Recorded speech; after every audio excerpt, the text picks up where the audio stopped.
বিনা সালাতে আপনি মুসলিম দাবি করেন, এটা কি করে হতে পারে? কে শিক্ষা দিয়েছে আপনাকে, বা কে আপনার মনের মধ্যে এই চিন্তা ঢুকিয়ে দিয়েছে যে আপনি নামাজ না পড়েও মুসলিম? এটা কোত্থেকে, এই ফতোয়াটা নিলেন কোত্থেকে, পেলেন কোথায়? এটা কোন হুজুর বলেছে? এটা কোন কিতাবে আছে? এটা আপনি কোরআনের কোন আয়াত পেয়ে গেছেন যার মাধ্যমে প্রমাণ হয়ে যাচ্ছে যে আমি বেনামাজি হলেও আল্লাহ আমাকে নাজাত দিয়ে দিবে? কোথায় আছে সেটা?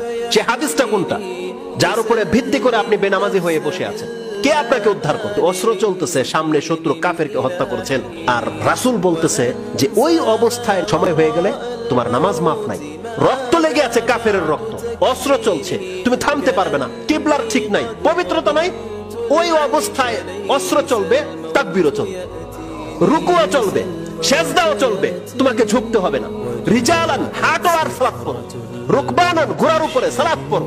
সুবহানাল্লাহ, আপনি ট্যাঙ্কের ভিতরে আছেন, সালাত চলবে, গুলি চলবে, সালাত চলবে। রিজালান ও রুকবানান। এবং তিনি মুজাহিদ রাহিমাহুল্লাহর কাওলকে নোট করেছেন, তিনি বলেছেন ইযা ইখতালাতা কাইমান, যখন শত্রুর সাথে লড়াই শুরু হয়ে যাবে দাঁড়িয়ে অবস্থায় সালাত আদায় করতে হবে, বসাবসি নাই, স্থির হওয়া লাগবে না।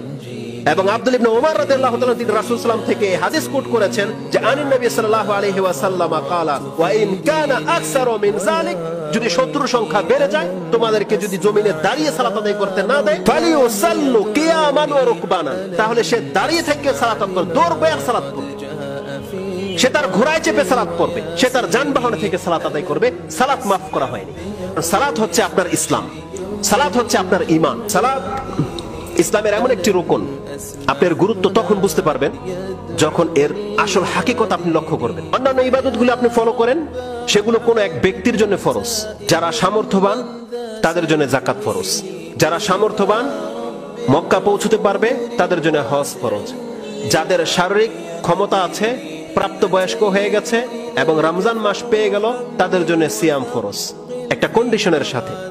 কিন্তু আপনি লক্ষ্য করে দেখেন, সালাত এমন একটা ইবাদত, আপনি যদি প্রমাণ করতে পারতেন যে হ্যাঁ সালাত অসুস্থ হলে মাফ হয়ে যায়, যুদ্ধের মাঠে মাফ হয়ে যায়, আমি বিছানায় শুয়ে আছি অপবিত্র অবস্থায় আমার সালাত মাফ হয়ে গেছে, যদি এই অবস্থাগুলোতে সালাত মাফ না হয়ে গিয়ে থাকে, আপনি সুস্থ আছেন, বিনা সালাতে আপনি মুসলিম দাবি করেন, এটা কি করে হতে পারে?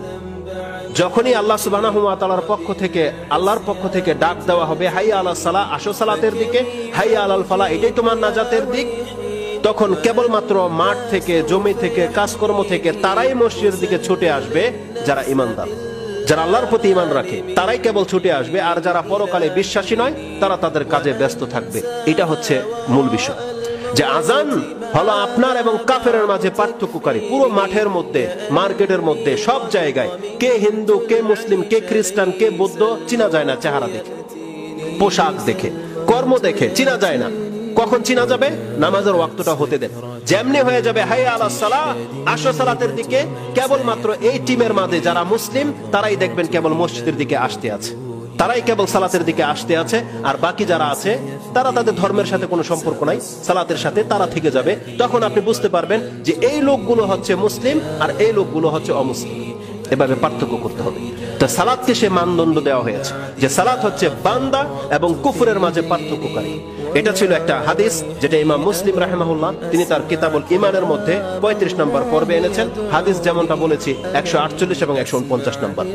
ওমর রাদিয়াল্লাহু তাআলা আনহু তিনি বলতেন, লা হাজ্জা ফিল ইসলামি লিমান তারাকা সালাহ, যেই ব্যক্তি সালাত ছেড়ে দিল, নামাজ পড়ে না, এই ব্যক্তির ইসলামে কোনো অংশ নাই।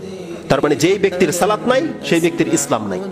ওমর রাদিয়াল্লাহু তাআলা আনহুর ফতোয়া, তিনি এটা মনে করতেন। তিনি কোন সিচুয়েশনে কখন এই কথাটা বলেছিল একটু পরে সেই কথাটা আসবে, জাস্ট আমি আপনাকে এখানে স্মরণ করিয়ে দিই। ওমর রাদিয়াল্লাহু তাআলা আনহুর ঈমান হচ্ছে, তিনি বলছেন লা হাজ্জা ফিল ইসলামি লিমান তারাকা সালাহ, যেই ব্যক্তি নামাজ ছেড়ে দেয় ইসলামে তার কোনো অংশ নাই। তার মানে আজকে যারা ফজর পড়েননি, এই জুমা পড়তে উপস্থিত হয়ে গেছেন, এখন তো আপনি মুসলিম, কিন্তু এই যে সকাল থেকে এ পর্যন্ত যা কিছু নেকি আপনি কাজ করেছেন, কোনো একটা নেকি আল্লাহর কাছে কবুল হবে না, কারণ আপনি মুসলমানের অবস্থাতেই নাই। যখন আপনি মুসলিম হবেন, ইসলামের উপরে থাকবেন, তখন তার বাকি ইবাদতগুলো কাউন্ট করা হবে, নয়তো নয়। আজকে আপনি জুমা পড়ে নেবেন, আপনি মুসলিম, যদি আসরের নিয়ত আপনার না থাকে, আপনার ঈমান এখান থেকে কেটে যাবে। আর আপনি যদি আসর পড়তে পারেন তাহলে আপনি মুসলিম। এখন কাউন্ট করা হবে এর মধ্যে আপনি কি সৎ কাজ করেছেন কি করেননি। ইসলামে কোনো অংশই নাই বলেছে। আর ফতোয়াটা সব থেকে প্রখ্যাত সাহাবী ওমর রাদিয়াল্লাহু তাআলা আনহু, যিনি এই উম্মতের দ্বিতীয় বিজ্ঞ আলেম, যার ইলমের কদর করেছে রাসূলুল্লাহ সাল্লাল্লাহু আলাইহি ওয়াসাল্লাম। এমন হাদিস পাওয়া যায় যে রাসূল সাল্লাল্লাহু আলাইহি ওয়াসাল্লামের ইলমের পরের মর্যাদাই হচ্ছে ওমর রাদিয়াল্লাহু তাআলা আনহুর ইলমের মর্যাদা। আর তিনি এটাকে মনে করেন যে লা হাজ্জা ফিল ইসলাম, ইসলামে ওই ব্যক্তির কোনো অংশ নাই লিমান তারাকা সালাহ, এটা যে কোনো ব্যক্তির জন্য, এটা আমাদের জন্য, পুরুষদের জন্য, মহিলাদের জন্য, যে কোনো ব্যক্তি নামাজ ছেড়ে দেবে ইসলামে তার কোনো অংশ নাই। এই কথাটা ওমর রাদিয়াল্লাহু তাআলা আনহু তিনি বলেছেন। আল্লাহ সুবহানাহু ওয়া তাআলা আমাদেরকে এবং আমাদের ঈমানকে হেফাজত করার তৌফিক দান করুন। আসারটিকে বর্ণনা করেছেন সুনানুল কুবরা লিল বাইহাকি এবং মুআত্তা মালিক, ইমাম মালিক তার কিতাবের 51 নম্বরে সেটা পেয়ে যাবেন। আর সুনানুল বাইহাকিতে দুই জায়গায় আছে, একটা হচ্ছে 6499-তে। এই সুনানুল বাইহাকি কুবরা লিল বাইহাকিতে উল্লেখ করা সালাতের সবথেকে বড় ব্যাপার হচ্ছে সালাত ইসলামের এমন একটা রুকুন বলা হয়েছে। আমরা দাঁড়িয়ে থাকি কিসের উপরে? আমাদের পায়ের উপরে, তাই না? আমাদের যদি পা না থাকে আপনার শরীর দাঁড়াতে পারবে? পারবে না। প্রত্যেকটা প্রাণী পায়ের উপরে দাঁড়িয়ে থাকে। ইসলামের মধ্যে একটা প্রাণীর সাথে তুলনা করা হয়েছে। আমাদের মস্তক যেটা মাথা, এটাকে বলা হয়েছে ইসলাম। তার মানে যার মাথা নাই তার বডির কোনো মূল্য নেই, আছে কোনো মূল্য নাই। আর যার মাথা আছে, বডি আছে, কিন্তু পা নাই, সে দাঁড়াতে পারবে কোনোদিন? কোনোদিন দাঁড়াতে পারবে না। ধরে নেন বিল্ডিং, বিল্ডিং এর একটা রাস মাথা আছে, সেটা কি? ছাদ। কিন্তু এগুলো টিকে আছে কিসের উপরে? এই পিলারের উপরে। আপনি যেমন পিলার দিয়েছেন, ছাদ দেননি, এটা যেমন বিল্ডিং বলেন না, তেমনি ছাদ দিয়েছেন, পিলার গুলোকে ভেঙে দেন। রেজাল্ট কি? এই বিল্ডিং এর কোনো মানে আছে? পিলার বিহীন টিকবে এই ছাদ। ওই পিলার গুলোকে ইসলাম সালাতের সাথে তুলনা করেছে, যে সালাত হচ্ছে ইসলামের পিলার।